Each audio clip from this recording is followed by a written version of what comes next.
Rick Ness a sorti les tapis de son usine de lavage, en s'attendant à rien de plus que les habituels résidus granuleux, le genre de restes qui surviennent après l'entretien, quelque chose que vous nettoyez et dont vous passez. Les réparations coûtent de l'argent. C'est la règle. C'est l'attente. Mais une fois le nettoyage terminé, ce qui en est sorti a complètement défié cette logique. Près de 5 onces d'or, soit près de 15 000 $, ont été libérés d'un travail censé drainer les ressources et non les créer. C'était le genre de moment qui semble presque irréel, comme si le sol lui-même avait brièvement décidé de rendre quelque chose en retour. Et comme si cela ne suffisait pas pour un matin, un email est arrivé peu de temps après, confirmant quelque chose d'encore plus important, une concession nouvellement sécurisée de 3600 acres à Keno, la plus grande propriété foncière de la région. Une victoire comme celle-là ne change pas seulement la journée, elle change l'ampleur de tout. Mais rien de tout cela n'est venu facilement. Rien de tout cela n'a été gratuit. Parce qu'avant que cet or n'atteigne la balance, avant que cet email n'arrive, Rick s'était déjà surmené à travers quelque chose que la plupart des gens ne choisiraient jamais d'endurer.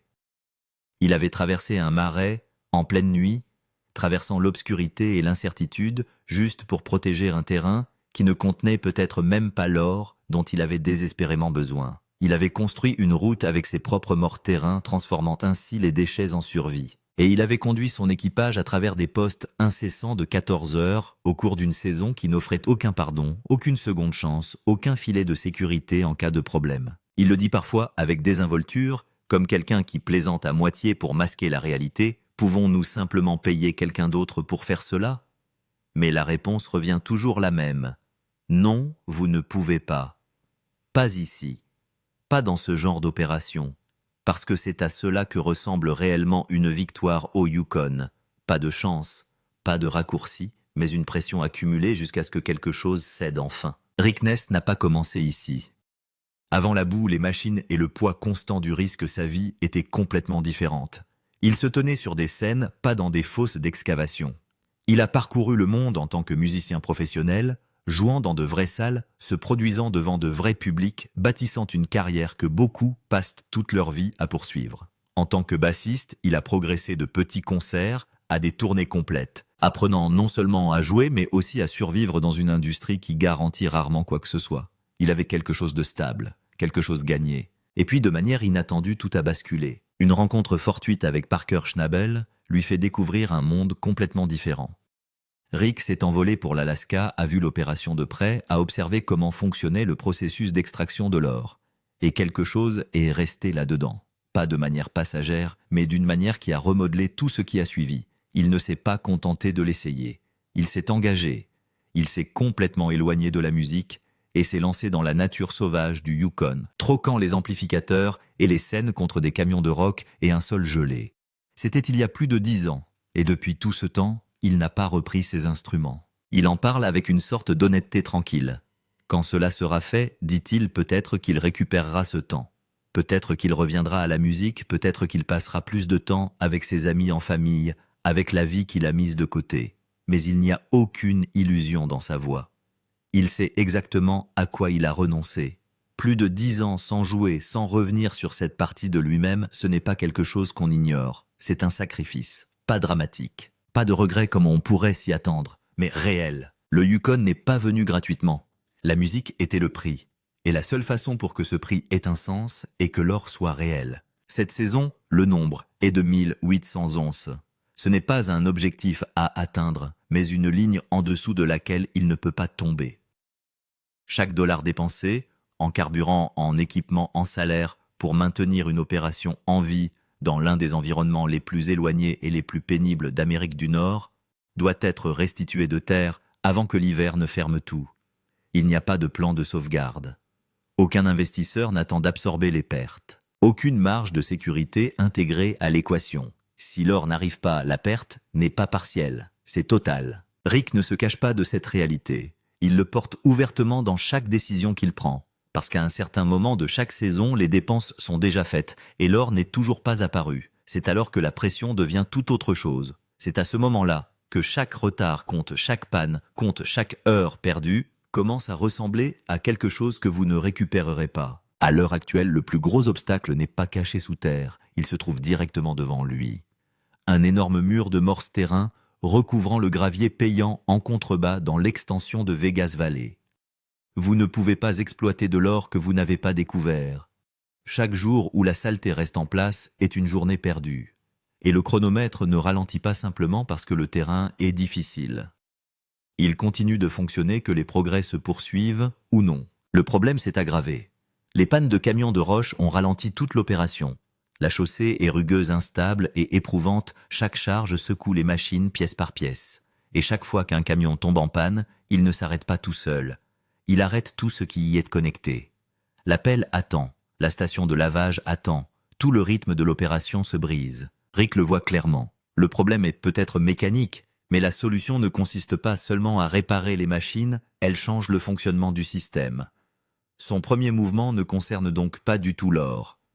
Il s'agit de gravier. Les morterains qu'ils enlèvent sont un bon matériau dense, compact, parfait pour construire une route de transport solide. Mais au lieu de l'utiliser le plan initial, l'envoie plus loin dans une décharge, des trajets plus longs, plus de carburant brûlé, et pendant ce temps, la route elle-même continue de détruire les équipements censés y circuler. Rick prend une décision qui semble simple à première vue, mais qui change tout en dessous. Rediriger les charges. Mettez le gravier sur la route au lieu de le jeter. Un geste. 2 problèmes résolus. Il a appris très tôt dans l'exploitation minière que déplacer la terre une fois coûte cher, et la déplacer 2 fois est impardonnable.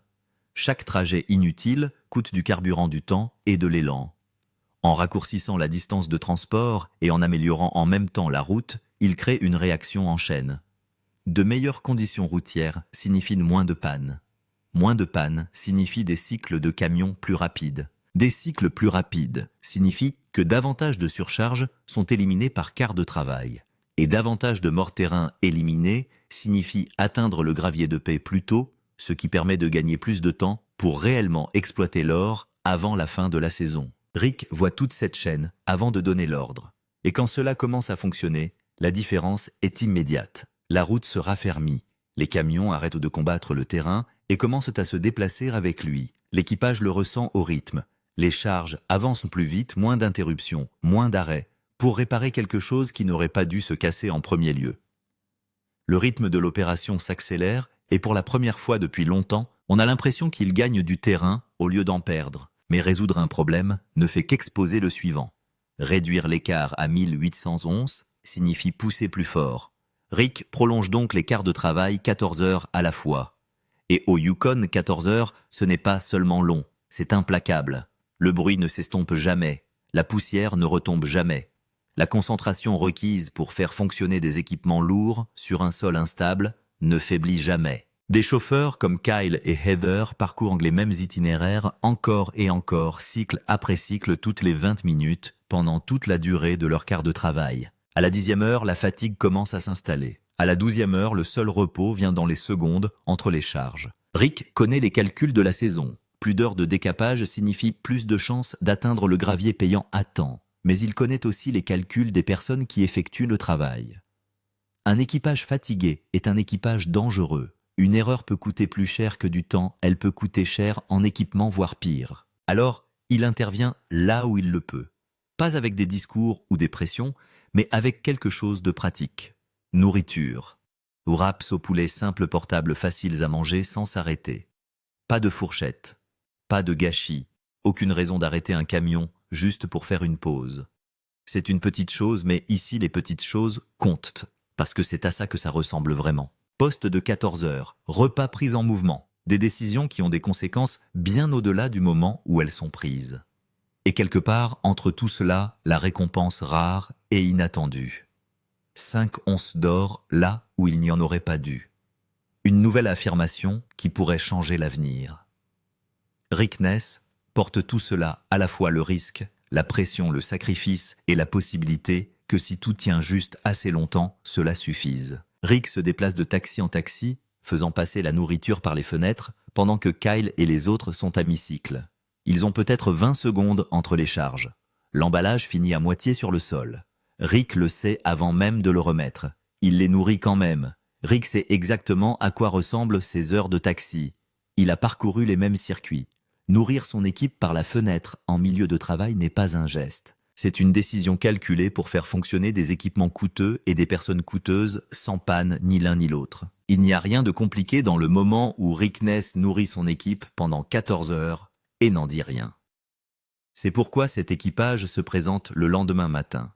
Lorsque le dernier chargement arrive et que les camions se vident, l'épuisement est visible sur tous les visages. 14 heures sont terminées, tout le monde est toujours debout. Le changement est terminé. Le jour ne l'est pas. C'est jour qui ont dit. Monster Red a une seconde vie. Monster Red, l'usine de lavage de Rick, revient tout juste d'une rénovation de 18 000 $, un tout nouveau pont supérieur installé et le pont de criblage reconstruit de bout en bout. Il est resté inactif pendant la poussée des morts-terrains, attendant du gravier qui n'est pas encore là. Mais Rick ne veut pas attendre que l'usine produise de l'or pour savoir si la reconstruction a tenu le coup. Il veut savoir maintenant. Et à la fin d'un quart de travail de 14 heures sans salaire à courir, il trouve un autre moyen, une course de roc. L'équipe de Rick charge des roches de rivière dans la mangeoire. Chacun choisit sa propre pierre. Nous allons en fait faire une course pour voir quelle pierre va sortir du chargeur tout au long de l'usine et sortir par l'autre extrémité en premier. Une pierre ronde va traverser le pont de criblage très rapidement, mais elle ne va pas atteindre le tapis roulant. Elle va rester là et tourner. Donc une pierre plate est meilleure pour la bande, mais plus lente sur le tamis. Et celui dont la pierre se déplace en premier de l'extrémité d'alimentation à la sortie du convoyeur gagne. Rick décompose la physique avant le début de la course. Une pierre ronde se déplace rapidement à travers le plateau du crible, mais cale sur le tapis transporteur trop de rotation, pas assez de traction. Un rocher plat agrippe la ceinture, mais perd du temps sur l'écran. La pierre gagnante se situe quelque part entre les deux, et chacun choisit sa pierre en fonction de cette logique. Bailey les charge. L'équipage fait la queue pour regarder. 3-2 imparté. Le rocher de Kyle recule avant même d'apparaître sur le premier écran. Jason prend rapidement les devants, trajectoire nette, prise de vitesse. Le rocher de Ryan semble avoir complètement arrêté de bouger. Rick se situe quelque part au milieu du peloton. Et puis Heather, que personne ne regardait, commence à grimper. Son rocher que personne n'avait choisi comme concurrent progresse sur le convoyeur tandis que tout le monde perd son élan. Heather gagne sans faute. Qui est-ce devant ou c'est Heather? Je pense que ça pourrait être Heather. Tire Heather a gagné. Oui, c'est moi, premier à franchir la ligne d'arrivée de la première course de Rick's Rock. La pierre de Kyle finit par cesser de reculer mais commence à se déplacer latéralement. Le rocher de Ryan termine dernier. Rick termine quelque part au milieu. L'usine traite chaque roche sans se coincer, sans que le pont de criblage ne tombe en panne, sans que le convoyeur ne projette quoi que ce soit hors de la bande. Après une remise à neuf de 18 000 $, Monster Red fonctionne exactement comme il est censé le faire. Le pont supérieur reconstruit est resté sous charge, le crible a fonctionné proprement sur toutes les tailles de roches, la bande transporteuse a tout transporté sans bourrage ni glissement. Voilà à quoi ressemble une reconstruction de 18 000 $ lorsqu'elle est bien faite. Pas encore d'or dans le pot, mais une plante prête à recevoir de l'or dans le pot. Rick se dirige vers la brousse mission de jalonnement à minuit. À minuit, la brousse isolée du Yukon n'est pas un endroit indulgent pour faire de la randonnée. Rick y va quand même. Il a identifié un terrain aux abords de son exploitation actuelle qui pourrait ancrer tout l'avenir de son entreprise minière. Une nouvelle revendication qui, si elle est sécurisée, portera ses avoirs totaux au-delà de 3600 acres et fera de lui le plus grand propriétaire foncier de Keno. Un terrain de cette taille, adjacent à un territoire dont il sait déjà qu'il produit de l'or, change l'échelle de ce qui est possible ici. Pas seulement pour cette saison, mais pour toutes les saisons suivantes. La loi minière canadienne exige que le demandeur parcourt physiquement le périmètre et installe personnellement chaque poteau d'angle, pas de procuration, pas de solution de contournement. Rick a recherché des alternatives très tôt et n'en a trouvé aucune. La seule façon de garantir la concession est de se présenter dans la brousse et de planter les poteaux vous-même. Rick rassemble Kyle et Jason, charge le GPS et ils partent. Phares allumés, bottes allumées, dans l'obscurité du Yukon. Les deux premiers messages sont clairs. Le terrain est gérable et le GPS coopère. Jason garde le ton léger en parlant brièvement de l'établissement de la domination sur la population d'ours locale lors de son premier jour au Yukon. Rick joue le jeu. Il est plus facile de traverser la nature sauvage du Yukon à minuit lorsque quelqu'un fait rire l'équipage. Le troisième message est une conversation différente. Le GPS marque le troisième virage directement à travers une section de marais. Je pense qu'il est probablement temps d'arrêter de trop appuyer. Le GPS dit que nous y sommes presque. Prêts, faisons ça. Eau dense, sombre et stagnante. Aucun itinéraire pour le contourner. Kyle le regarde et entre. L'eau monte au-delà de ses bottes et continue de monter. Le sol cède de manière imprévisible sous chaque marche. Les racines et les chutes se trouvent sous la surface là où elles ne peuvent pas être vues. Rick et Jason regardent depuis la rive tandis que Kyle pousse vers l'autre côté avec le poteau et l'équipement se déplaçant aussi vite que le marais le permet. Puis quelque part dans l'obscurité devant l'endroit où Kyle attend, une tronçonneuse démarre. Au milieu de la nuit dans la nature sauvage du Yukon, l'équipage de Rick reste immobile. Quelqu'un exploite des machines dans la même zone qu'il essaie activement de jalonner. Si une équipe concurrente dépose d'abord sur le même terrain, le jalonnement est perdu quelle que soit la quantité de travail déjà effectué par l'équipe de Rick. Le premier déposé gagne. Il n'y a pas de procédure d'appel et aucun crédit pour les efforts. Rick ne s'arrête pas pour confirmer quel est le son. Il donne le rythme et il bouge. Kyle réussit. Le poteau entre. Il se dirige vers le dernier virage avant que Kyle ne soit complètement de retour sur le sol sec. La brosse s'épaissit au point où le mouvement vers l'avant nécessite de la traverser. Des branches descendent sur le chemin. Le terrain sous nos pieds est imprévisible. Ce qui a commencé comme une randonnée gérable à minuit s'est transformé en un effort physique complet, juste pour atteindre la dernière coordonnée du virage. Quatrième message terminé. Rick et son équipe ont parcouru physiquement tout le périmètre de 3600 acres de nature sauvage du Yukon à minuit à travers les marécages et les zones mortes dans l'obscurité, avec un GPS et un ensemble de postes d'arpentage, car il n'y a pas d'autre moyen de le revendiquer. Jalonnement terminé. Qu'est-ce que le prélavage a réellement révélé? Heather pose un pot sur la table de la cabane de cuisine le lendemain matin et dit à Rick ce que c'est avant même qu'il ne le récupère. Lors du prélavage, et il est visiblement lourd pour ce qu'il est censé être.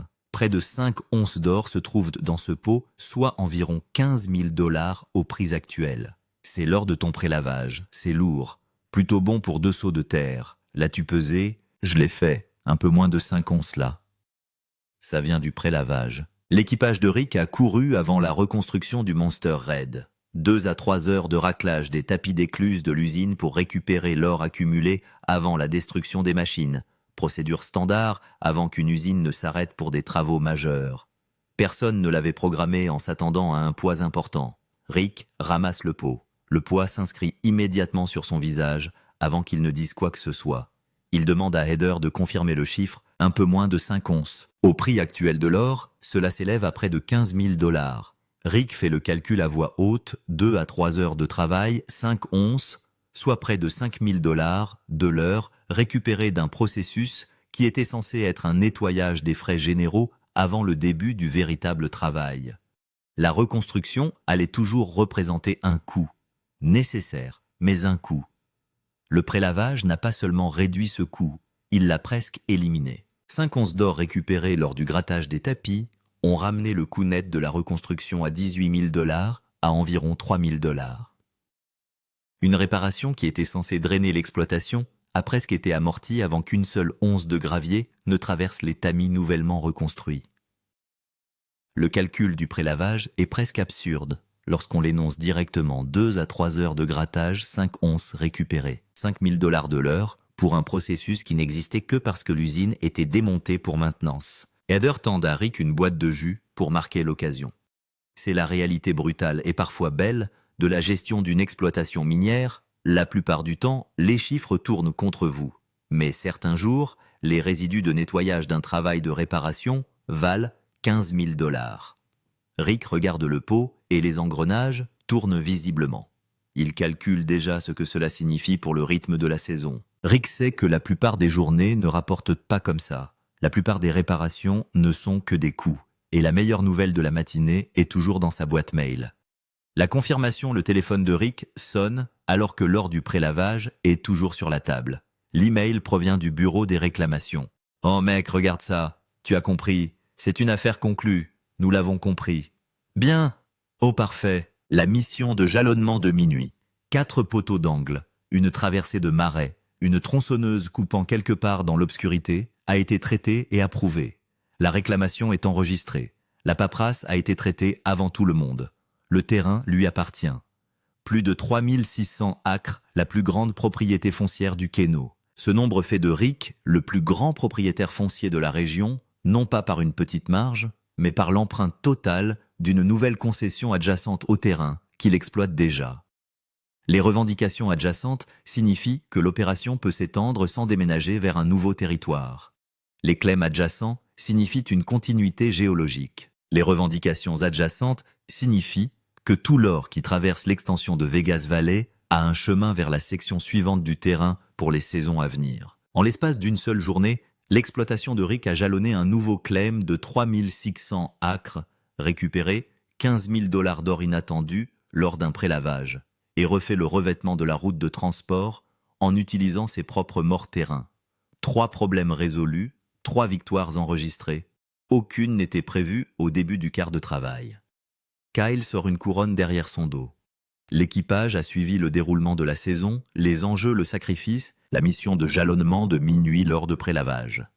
Et il marque la matinée avec un titre « Roi du Queino, plus grand propriétaire foncier de la région ». Rick rit, du genre complètement non surveillé. Il sait que le titre va rester.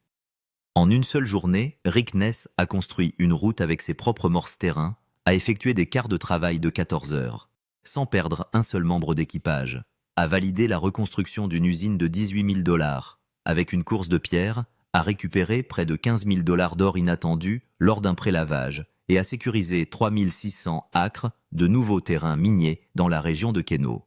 Le titre lui convient, qu'il le veuille ou non. Le véritable coup de la chasse alors, Rick Ness a abandonné la musique pour être ici. Il a abandonné la course. Il a passé des années avec des gens qui attendaient son retour. De l'autre côté de 1811 se trouve la version de sa vie qu'il a mise, entre parenthèses, la musique, les courses, le temps passé avec les gens qui attendaient. Chaque changement et chaque mission de jalonnement est un paiement pour cela. L'exploitation minière n'est pas la destination. C'est le prix d'entrée à tout ce qui vient après. C'est la version de sa vie qui existe au-delà de 1811, celle pour laquelle il paie, avec des quarts de travail de 14 heures et des randonnées de minuit à travers les marais et une décennie sans toucher à un instrument. Chaque décision que Rick prend ici est liée à un avenir, l'amélioration de la route, la course de pierre, la mission de jalonnement. Rien de tout cela n'est simplement opérationnel. Tout cela est une monnaie d'échange vers une vie à laquelle il ne peut pas encore accéder. Il est également clair sur les inconvénients. Rick a bâti cette opération sans partenaire et sans filet de sécurité. Une saison qui échoue ne signifie pas une année difficile. Cela signifie que tout a disparu, l'investissement, la décennie de sacrifice, les 3600 acres de terrain de Queino, jalonnés à minuit dans un marais. Tout cela dépendait de l'or qui apparaîtrait avant le gel. Si ce n'est pas le cas, il perd tout ce qu'il a investi et probablement l'entreprise avec. Il le dit directement sans dramatisation parce que c'est simplement la vérité. Aujourd'hui, le calcul a fonctionné, la route est meilleure. La plante a fait ses preuves, le terrain lui appartient, le pot sur la table contient 15 000 $ que personne n'avait prévu. Mais 1811 ne se soucie pas de tout cela, et la saison n'est pas encore terminée.